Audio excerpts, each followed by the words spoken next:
I just always had this entrepreneurial spirit to kind of do stuff on my own, figure it out on my own. I've created a lot of different companies. Well, isn't that the true entrepreneur spirit? Like failing, trying, failing, and understanding like failing doesn't mean you're a failure. And I mean, it took me a little bit to understand that too. The more I try, the more I fail. The more I fail, the more I learn. The more I learn, the more I grow. And I keep going and going.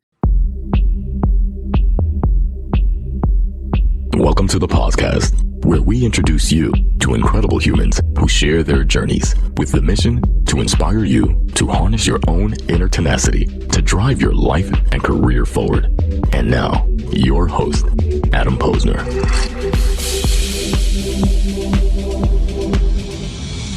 Hey, everybody. Welcome back to the podcast, where we're bringing the best and the brightest in the world of business, marketing, and personal growth to help you harness your inner tenacity and drive your career forward.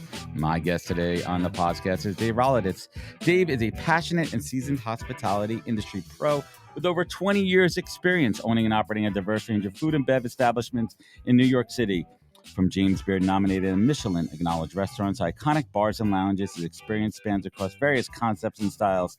As the founder and CEO of VCR Group, a modern hospitality company, alongside Gary Vee and Chef Josh Capon, Dave is dedicated to creating consumer-first centric experience for his guests. He is the visionary behind Flyfish Club, the world's first members-only private dining club where membership is purchased on the blockchain. We're going to unpack his story. We're going to get to it, so let's do it. Dave, welcome to the podcast, man. What's up, Adam? Happy to be here.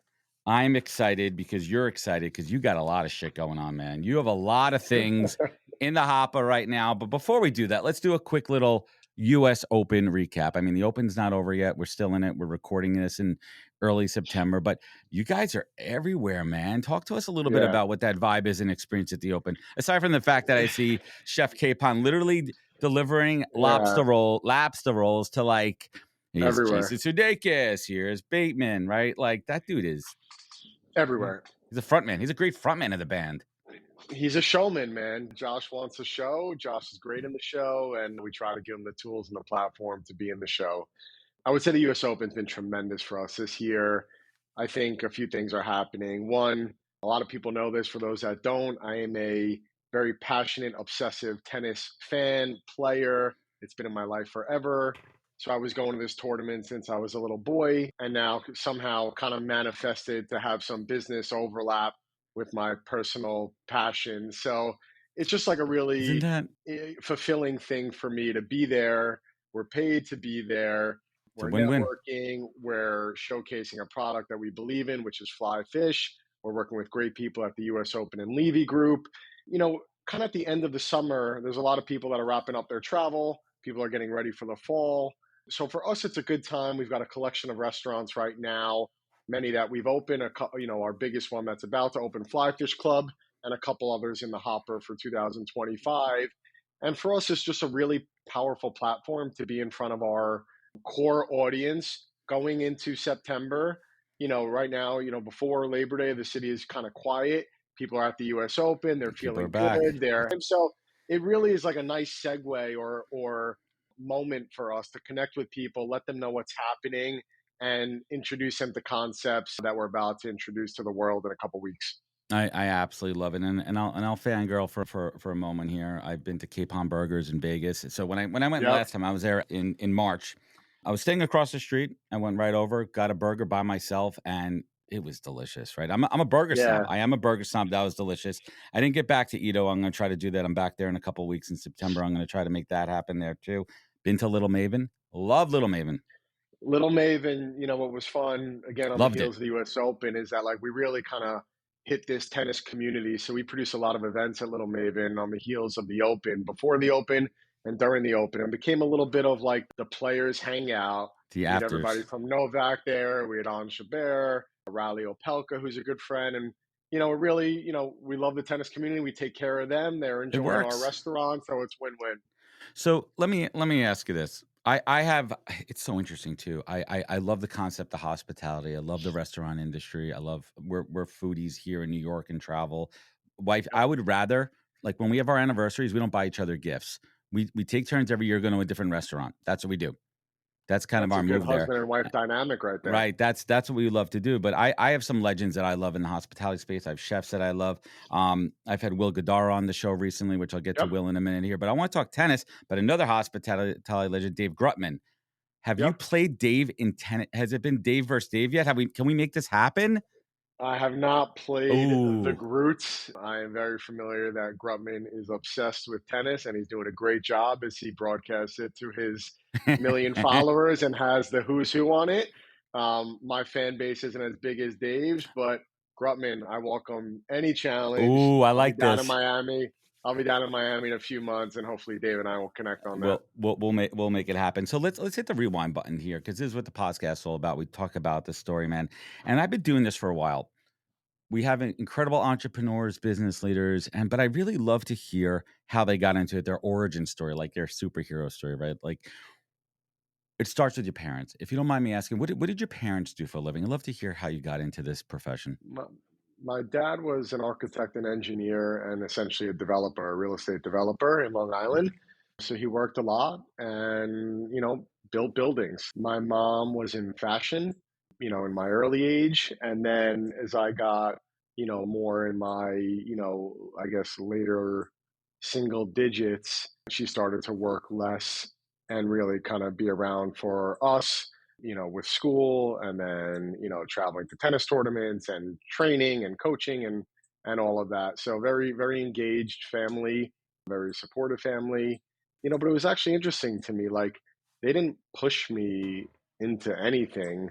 And that might be why I was driven to kind of go out on my own. But like I was working not out of necessity, but I was working starting 14 years old at the local bowling alley where my Mm-hmm. dad was like a celebrity act because he was a very good bowler. I was Interesting. flipping That's a whole other burgers. podcast. It's a whole other podcast, Like but like Kingpin style. Like, did he have like a no, vibe? Yeah. like Ernie McCracken, like without the comb over. My Oh my dad man. was a great bowler, Fun and fact. I What a good fun fact. yeah, I liked working. I liked the relationship between doing something with my mind or my hands and then getting compensation for it. I just like that relationship. I just understood and I wanted more of it. And I just started working from a very young age and I never stopped literally since that moment.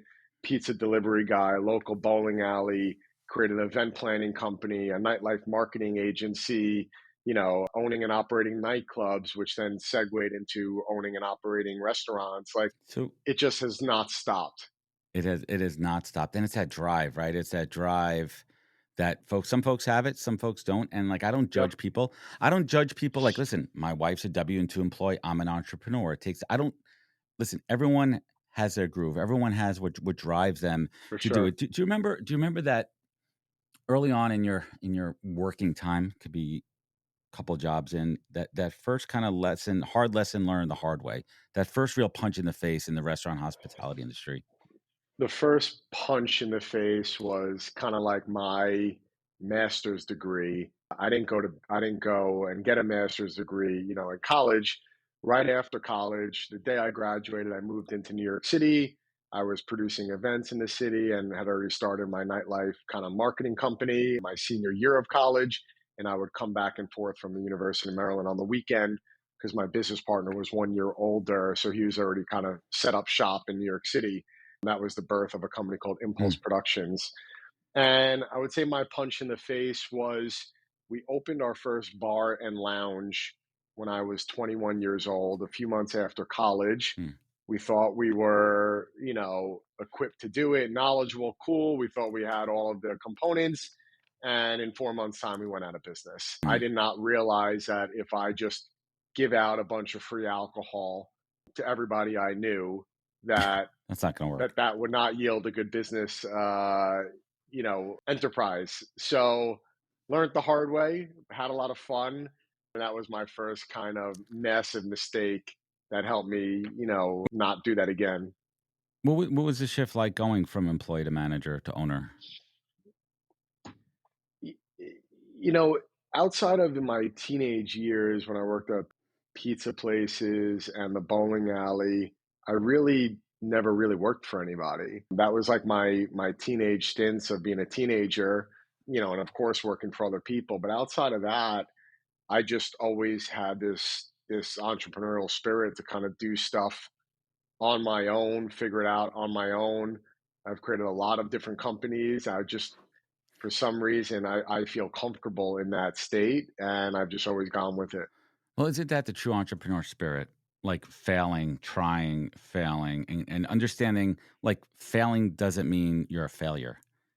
And Yep, it took me a little bit to understand that too. The more I try, the more I fail. The more I fail, the more I learn. The more I learn, the more I grow, and I keep going and going. And once you understand that failing means trying and growing, like that's the I that's gotta do it. the I That's gotta all do it I'm. closer to the microphone, right? Like that's what it's all about. Was that something that just came naturally to you, or did you have to learn that as well?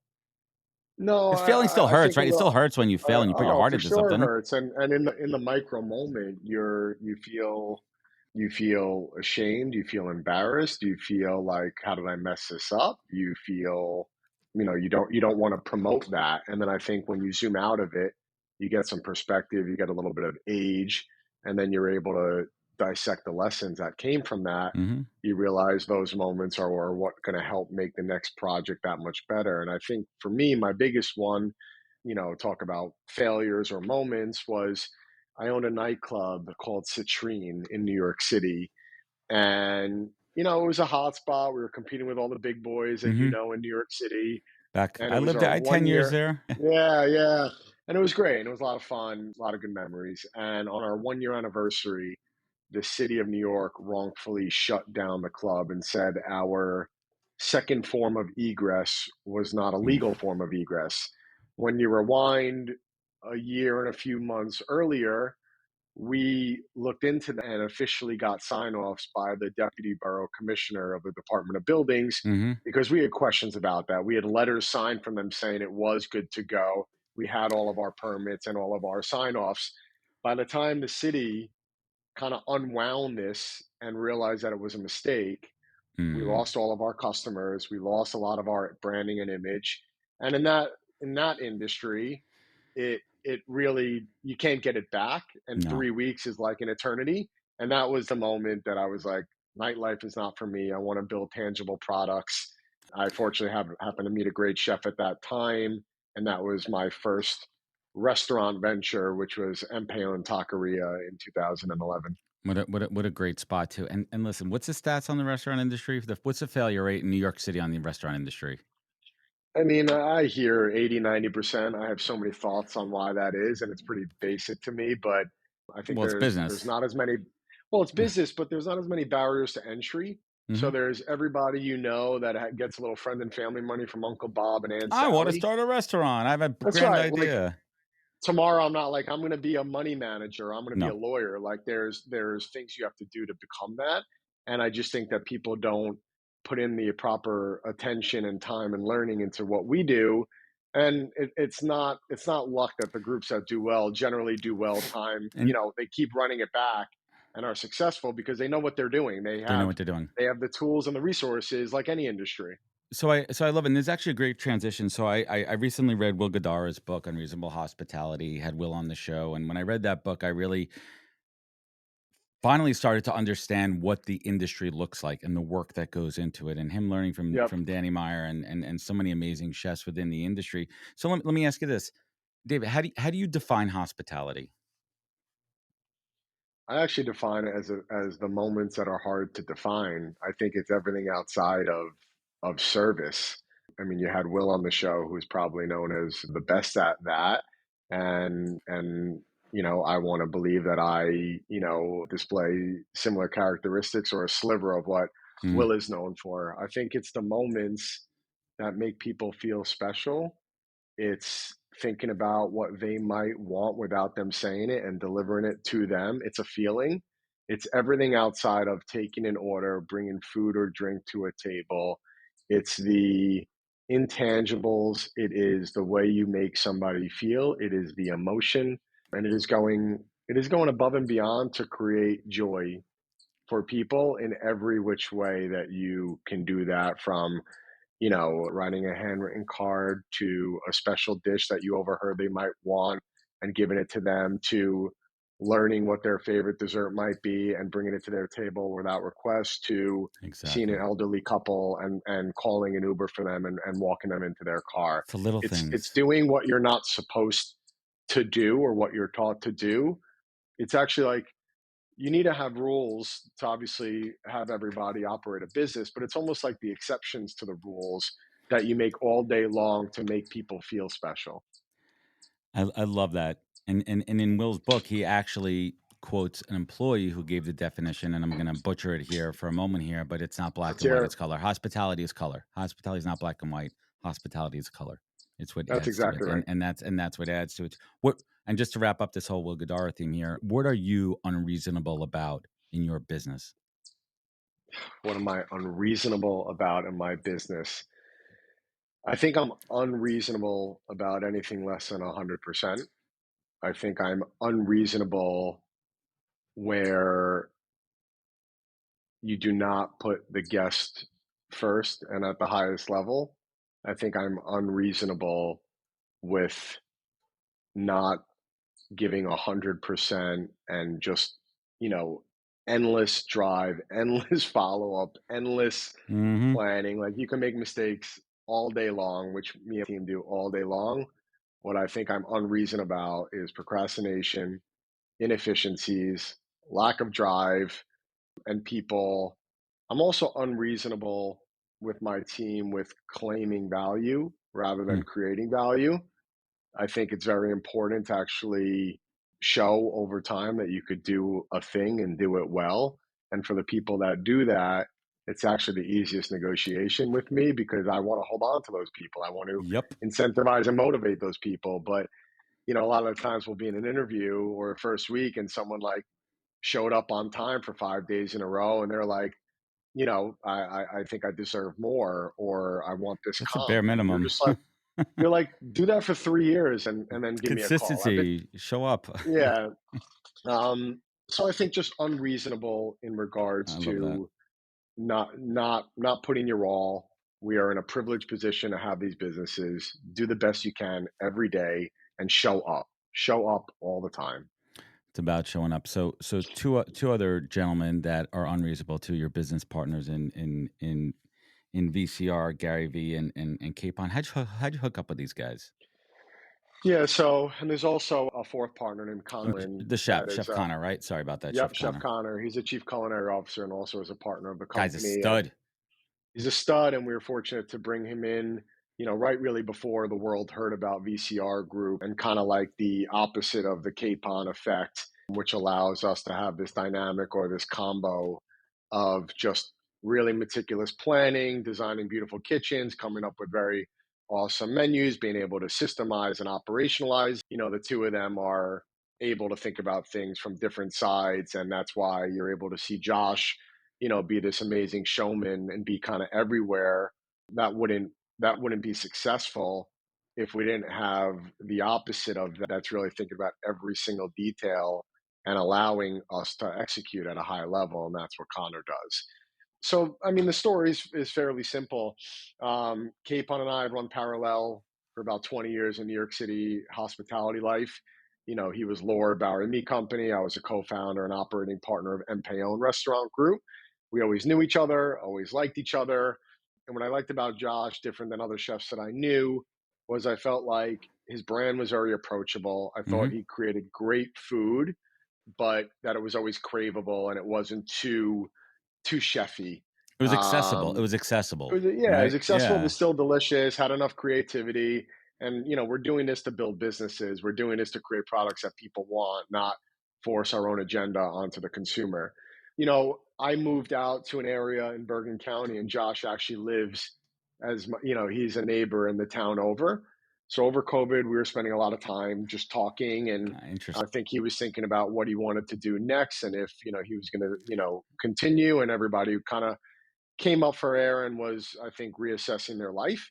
Gary Vaynerchuk and I have been friendly since about 2012. One of my best friends was close with Gary, and Gary started hanging out in our little guy group. 2014, I was fortunate enough that Gary became an investor of mine at Empeon Restaurant Group. So we had a little kind of business There activity you while go. we're growing our social friendship. 2017, Gary bought my best friend Ryan Harwood's company called Pure Wow. So now we're even like everyone's I spending see more this time family together. coming together. Now Yeah, I see the family tree going on here in the Vayner world. yeah, Yep. it's very connected and intertwined. 2020, 21 over COVID, Gary and I were spending a lot of time together, and over a bottle of wine over COVID, we were talking about what does the hospitality company look like if you put everything that he represents connected to everything that I represent or the things that I might be good at. What happens if you add ops and hospitality with technology, branding, and IP creation? What does that create? What does a modern hospitality company look like? We got very excited.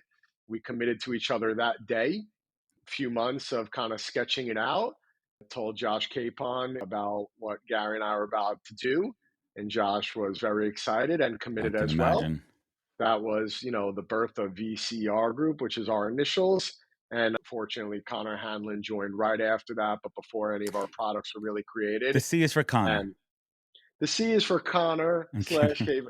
The C was Capon, but it takes nothing away of the significance of what Connor brings to the group. And it's really the four of us with our VP of operations, Tony Carson, that kind of drive all the initiatives. How do the four of you handle disagreement, conflict? Because you're not going to be on the same page with every single thing. And there's a lot of personalities, a lot of ego. There's a lot of experience there. And when you bring folks together, yes, there's a chemistry and a dynamic. But I'd love to talk about how groups handle that conflict. Yeah, it's a great question. I would say, first off, it's not easy. I would say, second, we deal with it every single day. I think that's a growing pain to grow in a company and coming from different cultures and different groups and different experiences. I would say that it was very bumpy in the beginning. We're like wanting to get products up and running, didn't really have our swagger and way of working together, and we knew we were all kind of good at what we did, but didn't really know how it all meshed well together. I would say where we are now is there's a few things happening. First is everyone's very different. Everybody does what they do. I run all business. I'm the CEO of all of our, our group and all of our independent restaurants. So business, finance, tax, legal, deal flow, investor relations, landlords, like that. It's a lot going on there. That is my world, and I don't think anybody wants to do that and is trying to do that. Obviously, culinary is Capon and Connor, and there's a little bit of a dynamic there that one is more front facing and one is more back facing, and they meet in the middle. It's a good dynamic though when they do content too. I've seen it. It's great.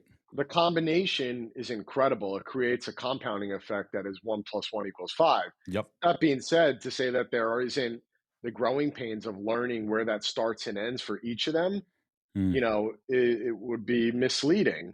But we're putting in the work. We have very uncomfortable conversations, and it's not perfect. But I think, I put out some content about this a couple months ago. Like, I think those uncomfortable moments are where we grow. That's growth, and 100%. It's much harder to have them. But if you do with the people that you love, you're actually showing them more how much you care rather than burying it or resenting it.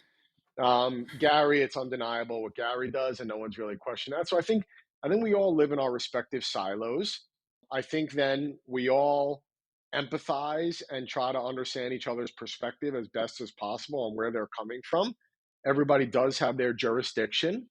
And then I think if there is a conflict or something that just doesn't feel unanimous, we lean on, another trusted person, or I might have to just make the ending decision and live with it, whether it's right or wrong. Hey everybody, I want to talk about a product and platform that I absolutely love, and our latest sponsor, Interseller, the prospecting and outreach platform of choice for recruiters and sellers. Whether you're doubling down on business development or recruiting talent, Interseller does all the heavy lifting of finding contact data, automating the email and follow-up process, and syncs all that rich data into 20 plus CRM and ATS platforms. Reach out now and get going on a 2-week free trial and let them know you heard about it from Adam on the podcast today. Check out the link on the website. Appreciate it.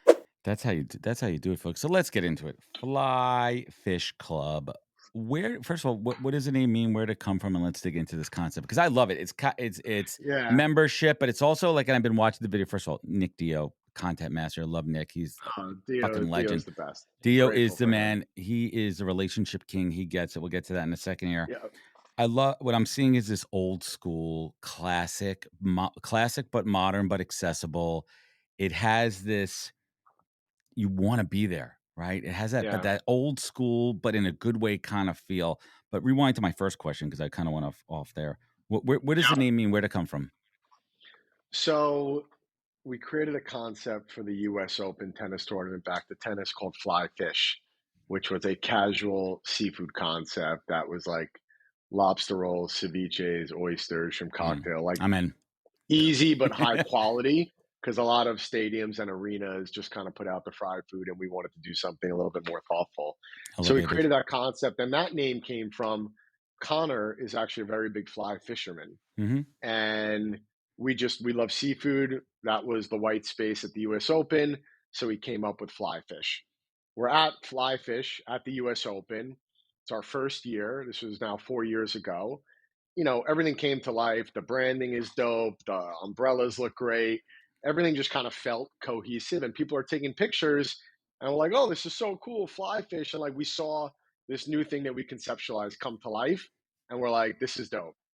At that same time, we're about 3 months into the name game for Flyfish Club, and we've already come up with the concept. And I think, if my memory is right, we're around August, and I think Gary was about to go on CNBC, and they wanted to learn more about this big innovation that we were conceptualizing, which was the club. And we needed a name. We had no name. We were for months on the name game, and everything that we liked either was taken or trademarks, and just a lot of complexity. We're at the US Open. This came together. The logo was hot. People are like, this is very cool. And then I said to Connor and Capon, I pulled them aside. I'm like, let's throw the word club next to Flyfish. Take Flyfish, bring it as one word, modify, modernize the logo. Obviously, it's a lot more robust of a menu, and it's not only seafood, but it leans to seafood. But we'll have pastas and steak and other things, so everybody can enjoy it. And that was the birth of Flyfish Club. We never looked back. And 3 years later, we're about to open. So let's talk about this. But the goal is to blend innovation with tradition, creating a premier culinary-driven membership club that offers elevated dining, engaging, exclusive social experiences. So there's a couple of pieces I want to break down into that. Let's go. Membership, pros and cons there. Was there always going to be a membership club, or was there thought to just be more of a traditional restaurant? It was always blockchain and NFTs became very hot. I think it was 2021. And Gary no was way. Was it Gary and V involved in that? Yeah. Gary we was see a those trailblazer. V friends behind you over there. Yep. And we were having brunch in my house, and he was like, I think we need to find a way to incorporate NFTs. The technology is too strong. Asset ownership over something is real. And what happens if we come up with our concept around it? The next day I wrote out 10 ideas. And the first one was blending kind of like the Rayos, you own your table, but you don't really own the table, but it's yours. Right. With Soho House, always was intrigued by member club life. Always felt like that was a better business model. It's more risky up front because there's a big build out and, a lot of square feet and, big spaces that you're taking a long-term liability on. But if you could figure that out, the upside is almost a hedge against the restaurant business because it turns into a subscription model. So we're like, Rayos meets Soho House wrapped on the blockchain. You could own a membership. That was the moment. And from that, we hired a lot of developers, worked on the concept, built it out. And that was kind of the idea of Fly. It was always a members club. We have other traditional restaurants, but the concept has iterated since then and been, adjusted or rethought for today's consumer, given everything that we know today. Well, let's do it. Let's dig in a little market research right now. State of the economy, state of New York City, state of return to work, people moving in and out of the city. It's a business and social club. When I take a look at it, I live out in Long Island. I still do a lot of business in New York. But if I had a location, and this is what I saw that got me, I'm like, wait a minute. And I was talking to wifey about this. What if because she does business, I'll talk to her on the side about that. Yep. What if we had a place when we come into the city that's going to be our destination? That's going to be our destination for business, for personal, and we had a place to go that we knew had great food. Yes, you want to try other things, but having a clubhouse And then think about the synergy that's there, the other people that are involved, and I'm sure you're going to do Correct. programming around it. But when you think about New York City, what's the current state of the market there? I mean, like, was there any trepidation? I would Or say is New that York still there's New York, always man? New York is still New listen, York. It's going to New York is New York, but to not be mindful of the changes, the adjustment of consumer behavior, a lot of people did leave through COVID. mm-hmm. That is not All the hipsters went up the Hudson, man. They all went up the Hudson. yeah, I mean, people are my best friend just moved to Miami. Like, Yeah. there's no doubt that things have shifted, and there's no doubt that earlier in the night is more prime time. Later in the evening is not as fully there. Two turns might now be one and a half, and you have to make some adjustments around that. That being said, New York is still New York. It still has enough density to support your businesses. I would say Midtown is a lot more affected than downtown. You don't have 5 work days anymore. You have kind of like The three and a lunch half spots are Monday and kind of hurting, Friday. right? Those salad places, those Yeah. $30 salads are hurting, man. So you're definitely seeing a shift. I would say that, of course, signing a long-term lease with 12,000 feet, with a premier developer and putting your company, on the line with guarantees is always nerve-wracking. That being said, we're confident in our plans. We're confident in what we do, and you got to take a swing. So there's no other way around it. But You got to go. You can't just plan everything, and then you got to move on the fly and make so, adjustments. The funny thing about that location was it and ironically was the first place we saw a year and a half earlier before signing it, where is it? and it's on Houston Street, right off Second Avenue, Mm-hmm. about a block east of Whole Foods, housed in between Forsyth and Eldridge. It's still a cool spot in the city, man. That Oh, borderline Lower East dope. Side, East Village, Alphabet City, like, it's not changing. Like, you might get a building here and there, a little condo, but that's still, Yep. I know from living in New York City for my entire life, that's still there's a vibe down there. Yeah, Think there's a about, like, the vibe there. box. You think about the other places that are in there, Dirty French, like all those things that are in that. There's still a Yeah, vibe. It's an there's energy. energy there. There's energy Agree. there. There's Agree on that people. location, man. There's Mm-hmm. a lot of good community. Like we feel really good about the location. It's also not deep LES that makes it hard for people to It's right get off to. It's Houston right. too. The subway's off It, Houston. Yeah, it's literally the cusp of Soho meets Lower East Side on a major street, but then it's a like good you call. walk in and you're like you're kind of removed from everything, and now you're in this private setting that is very, very designed beautifully. Who's this for? Who should be checking it out? Who should be coming in for the tour? Who is this for?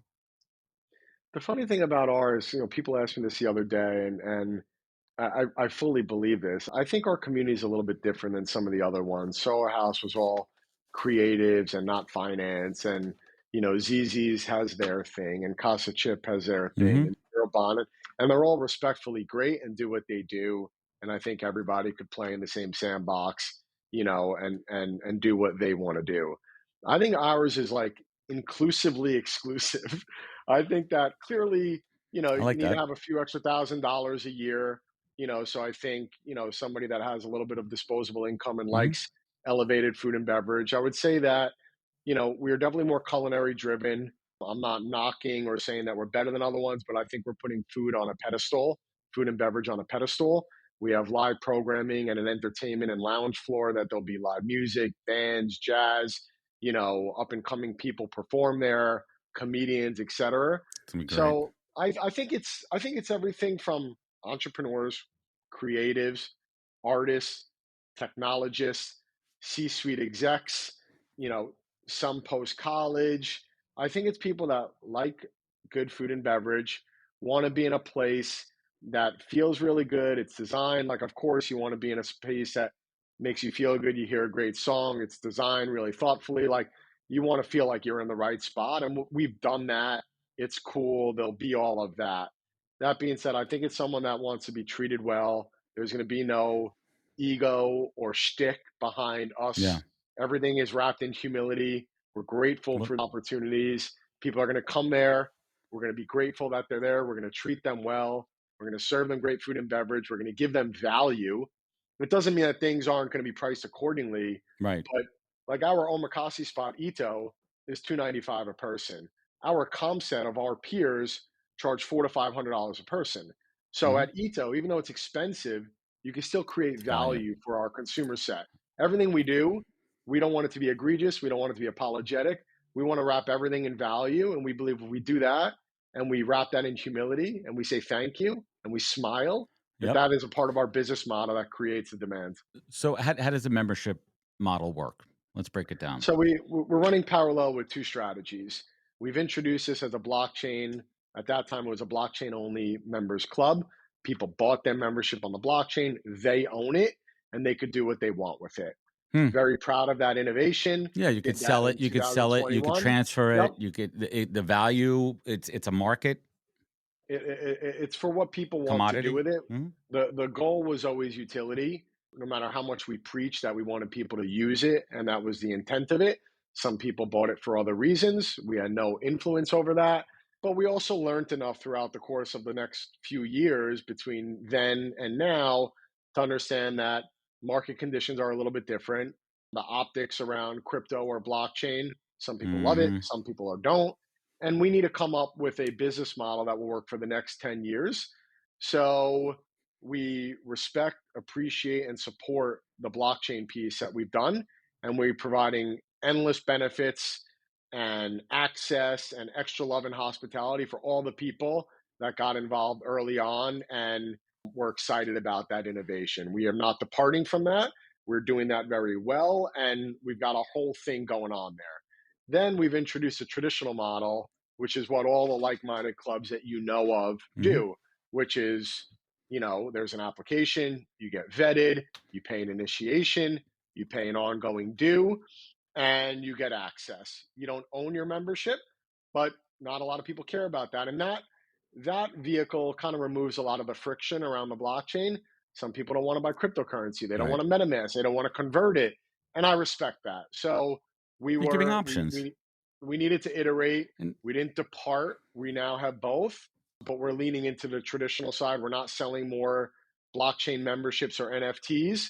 And we are purely now focused on the traditional way that for discerning guests that want to join, it's very easy. You could quickly sign up and, we could activate your membership within, a few moments, as long as you're the type of member that we want to participate. I see so much value in this. I see value from a network and business development. I mean, if I'm looking at it, if I'm evaluating the opportunity for what I do for a living in New York City, where can I connect? It's not just going to a restaurant. There's going to be events. There's going to be programming.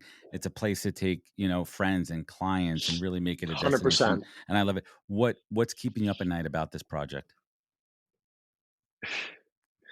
I mean, honestly, over the course of the last 2 years, there were endless things that I kind of have something called my Mount Everest list. And, I have my, I'm saying that because I feel it too, man.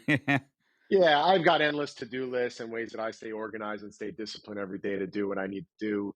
But I have a Mount Everest list that I kind of update. But it really is like, what are the major things that need to get done?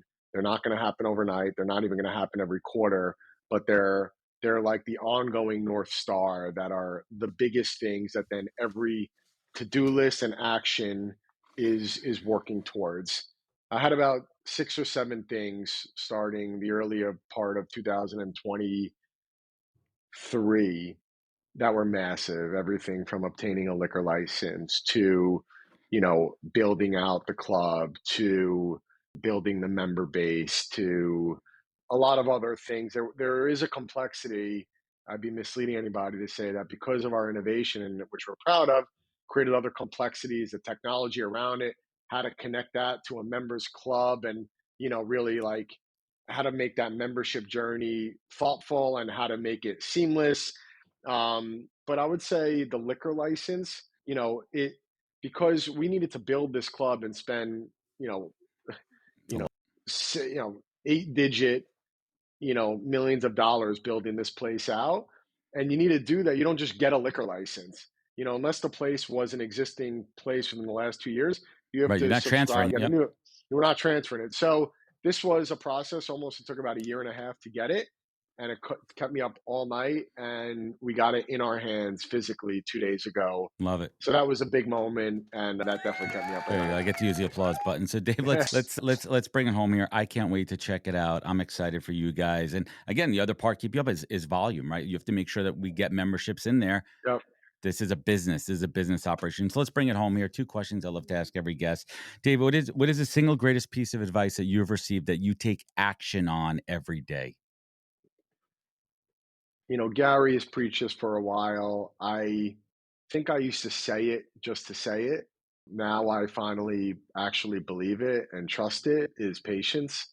I used to just kind of chase the overnight result or try to just will things to happen pretty quickly, and it would create some bad decisions, or just it wouldn't allow things to grow, I think, the way that organically they're supposed to grow. And I'm still not, I don't think I'm ever going to be completely satisfied on where I am. I'm going to keep pushing and try to build this to substantial levels. That being said, I'm a little less anxious about where am I today? Am I successful? Are my products what I want them to be, and the consumers like them the way we want them to like them? I have a lot more patience around the process. I have a lot more patience around financials. I have a lot more patience on just put in the good work, trust your gut, do the right thing, and that ultimately things are going to work out. And I don't think I really believed that before. And the law of attraction and all the things that we're manifesting and all the hard work and all the efforts of my collective team, and now the collection of restaurants that we already own in 3 short years, and all the things that are on the pipeline, and all the different developers that are looking to reach out to us and work with us, clearly that is working the way that we would like to. So I think patience is huge. Tremendous. Absolutely love it. And I learned that from Gary Vee too, from working with him, Yep. and it's patience, it's a long game, it's trusting the process. And for me, my lesson from Gary, and I've obviously said this a million times, is stop focusing on the things you suck at and double down on your strengths, invest in yourself. Yeah. That's Yeah. what it's about. So I would say the other unlock for me, just real quickly, for other Sure. operators or entrepreneurs, like really just leaving yesterday, in the rear view. I used to get caught up on things and just let it stew, and, be resentful about stuff. And like, there's no time. It does nothing. All you could do is your best work today, and that work today influences tomorrow. Living in the past, kind of stirring these things up, complaining about why you're a victim, it literally does nothing. Gets you I think nowhere. now we have tough conversations every day, and there's certain people that you need to discipline and tell people that they're not doing well, or whatever that may be. That being said, I believe that the other unlock is like just being extremely respectful with every single person you work with. Don't do anything out of emotion. Take a beat before answering something. I used to maybe, I think I was always trying to be respectful to everybody that I worked with, but did I respond to something more emotionally, maybe quickly? I got something in my inbox. I felt the need to get down to 0 every day and reply very quickly. And like, maybe it was too, it was a lot longer of an email and a little bit more emotional and not so objective.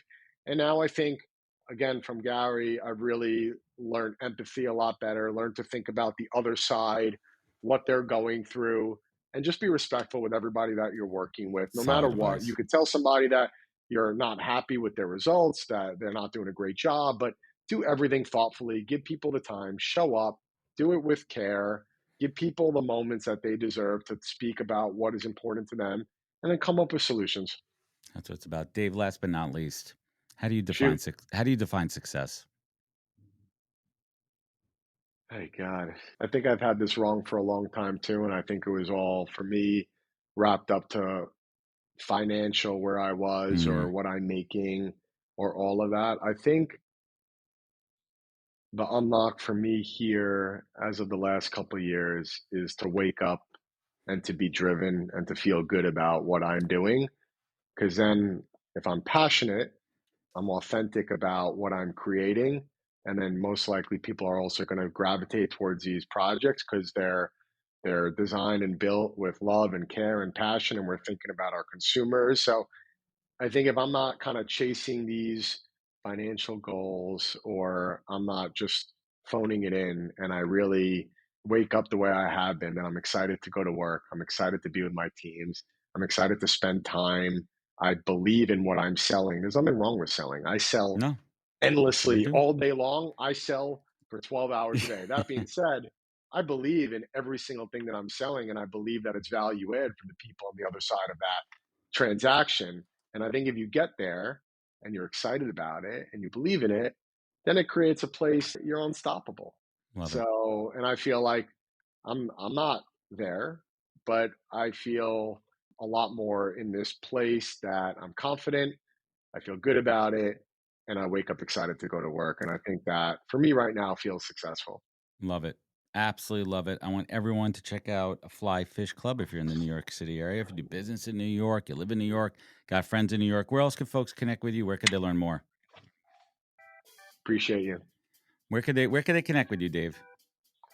I mean, at Rodolitz on Instagram, I'm pretty, I check in on that daily, not really as much on the Twitter, or email. All right, you got it. This has been fantastic. Folks out there, if this show resonated with you, leave a review rating. It goes a long way. You know where to find out more at thepodcast.com. Follow us on other social media channels. Remember, be good to yourself, be better to others, and catch us next week for another great episode of the podcast. Take care, everybody.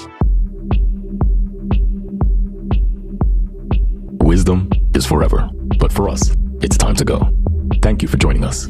Luckily, we'll be back with our next episode soon, jam-packed with more incredible humans. Thank you for listening, subscribing, and sharing. To join the conversation, search The Podcast on LinkedIn. And to catch up on past episodes and more info, please visit www.thepodcast.com.